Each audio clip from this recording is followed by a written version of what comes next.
Hey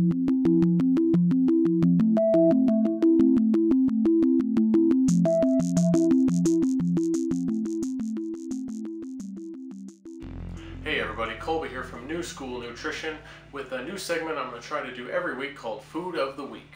And to kick off our maiden voyage here, I'm going to choose a personal favorite of mine, and that's quinoa. Quinoa, as you can see by my fancy special effects, is spelt funny, and it's pronounced quinoa. A lot of the times, quinoa is referred to as a grain, but if you read about it, grain is usually in quotation marks. It's actually what is called a pseudo-cereal.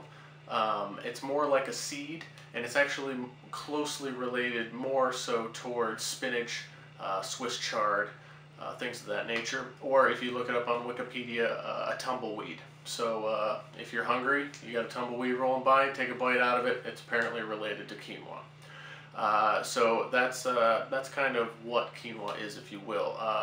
It was started in the Andean region of South America for human consumption about 3,000 to 4,000 years ago, and is typically grown in higher elevation areas.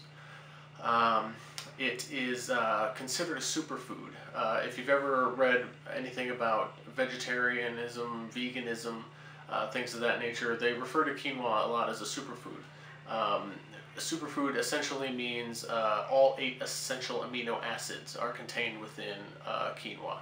Usually you have to mix products to get all 8 amino acids, and usually more so on animal products, milks, meats, eggs, things of that nature.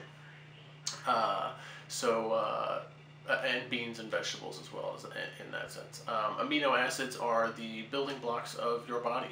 They build cells, they repair tissues, things of that nature. They're also gluten-free, which is very nice. Quinoa is a very nice substitute for grains if you are suffering from celiac disease or a gluten intolerance, which can be a pain. But quinoa is a very nice substitute for wheat products. So that's quinoa.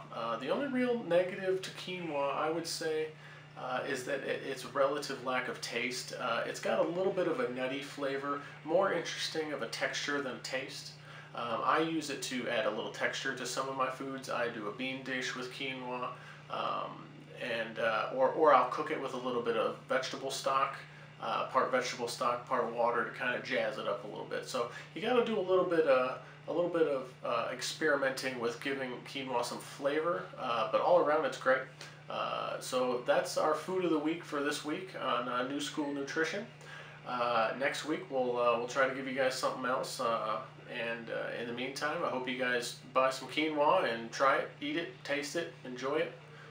That's quinoa. So until next time, I'm Colby from New School Nutrition, and you guys have a great weekend.